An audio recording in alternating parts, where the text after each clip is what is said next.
สบายดีพี่น้องป้องปายสุขูสุคนวันนี้ก็มาเบิ่งลูกนางจอยอีกคือเก้าพี่น้องเอ้ย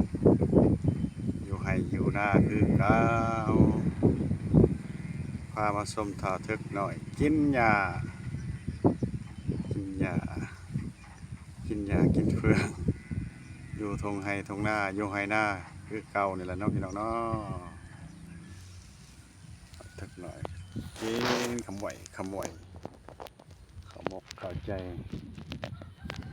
กระเบงท้องเพิ่นกระเบงเลยเด้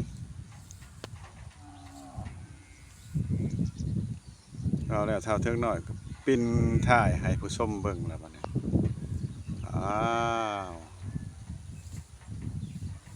เทิกหน่อยถ้าเทิกหน่อยลูกนางจอย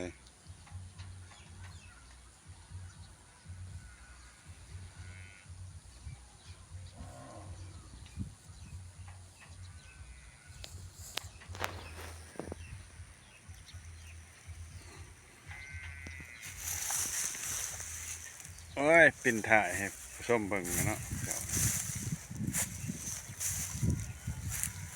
ปิ้นก้น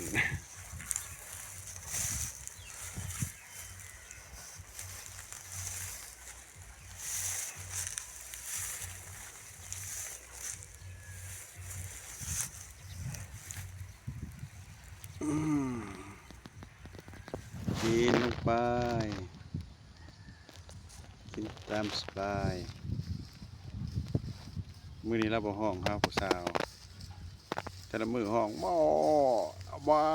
หมาย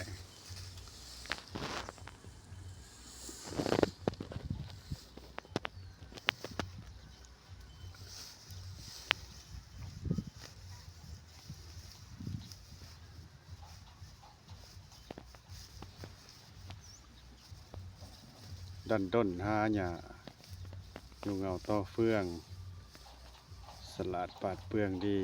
เจ้าอ้อถ้าถึงหน่อยสำนี้แล้วเด้อพี่น้องเด้อขอมกขอบใจหลายๆเพื่อนสนิทมิตรสหายสู่ผู้สู่คนที่เขาเบิ่งเขาชมกดซับกดไลค์เป็นกำลังใจขอบใจเพื่อนเก่าเพื่อนใหม่เด้อบ๊ายบายโชคดี